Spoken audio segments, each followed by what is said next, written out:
What's up, Tube? A quick little message from Lucy here to say to not forget to like the video and subscribe to the channel. Stay tuned because it's going to be an interesting one. I'm pumped. So for my last video, Darwin's Game Episode 1, I came to a realization while editing that it was more a comparison. My Hero Academia and Darwin's Game are very similar and have certain similarities.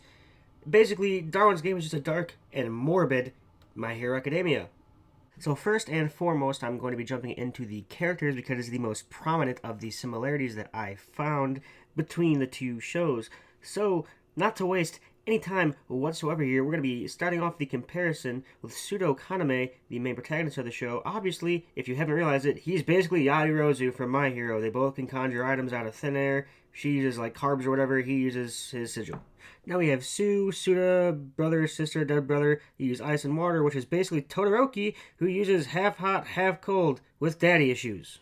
Then we have Shuka with her chain manipulating abilities, and she can work with chains and whatever, which is basically like kind of the same as Sero with his tape, and he can use tape to fly around and get the upper hand on his opponent, kind of like Shuka does, getting the upper hand on her opponents.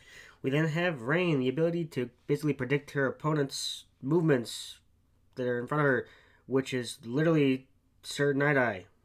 We then have Ryuji, who has his lie detector sigil, which is up against Tsukauchi, which also has a lie detector in, or polygraph, I want to say it's called, in Vigilantes.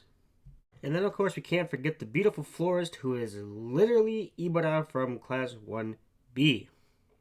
So, Kaname's sigil basically allows him to fabricate weapons that he's seen or touched out of thin air. He has a limit to it, however, he can only use it so many times in the day, or else he gets exhausted and has to basically rest in order to replenish that strength. That's limited to only a few items, like a couple guns, grenades, flashbangs. It's not entirely versatile, but for what he needs it to be, it works for him. He's very strategical with how he uses it, which is a bonus, but it's still a very limited ability. Now, his counterpart Yairozu can basically do almost the same thing, but she has to know the makeup of the item that she's going to be creating, as well as having a limit to being she has to eat in order to be able to sustain these things. Basically the same character. So on to the next character matchup because it's getting heated here. So we have Shuka, the chain-wielding mistress waifu of the series, kind of a lunatic, but very loyal to the main character. She uses chains to maneuver her way around whilst attacking her opponents, which is also very comparable to Sero from My Hero Academia, who uses his tape, elbow, arms in order to maneuver around, get the upper hand on his opponents, and fight and tangle them up. Not kill them because it's a light, happy show, but hurt them, yes. Let's talk about the florist. He's a bit of a crooked guy, if you get what I'm saying. But no, he's in it for the right reasons, I guess. He wants money, because he's dying or something. But he can use these plants to strengthen his body entirely and become a massive defense tanky-like character. He's pretty badass overall. Uses his vines to throw people around and get them out of his way. As well as Ibara using her vines to protect herself and shield herself. But at the end of the day, she also uses it to attack. Basically, these two are just two badass grass users. So let's talk about Sue, the kid with two kids inside of her, basically, water or ice, depending on which personality she's currently possessing, being the spirit of her dead brother, or her herself, one being ice, one being water. She's kind of a lunatic, but pretty smart with the way she fights, which is pretty cool. No pun intended. Hot take, obviously, her partner, Shoto Todoroki, is going to be her comparison, being he uses half ice, half hot.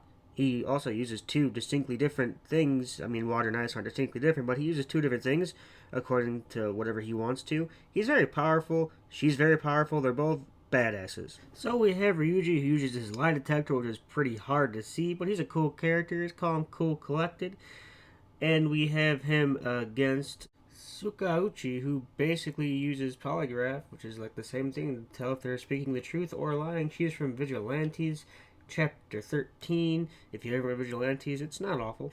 Next we have Rain, the analyst, who uses her ability or sigil to predict enemies' future movements in order to take them down. She's not very much of a fighter if she doesn't have to be, but she can fight and she's awesome. Her comparison factor is Sir Night-Eye from My Hero Academia, who uses his quirk in a much more unique way, if I do say so myself, more for a physical combatant level than a analyst level. I mean, he obviously analyzes his opponent's attacks, but he also attacks rather well. He's a very proficient fighter, and comparatively, they both want to know as much about the world as they possibly can.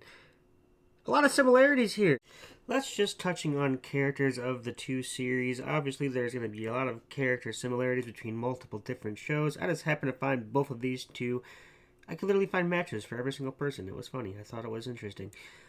But besides the whole character dilemma, I guess you could call it that, there really isn't too much else to compare. I mean, there's only been 6 episodes of Darwin's Game, while there's been 4 seasons of My Hero, as well as the manga. I haven't read the manga for Darwin's Game, but I know it's probably pretty good.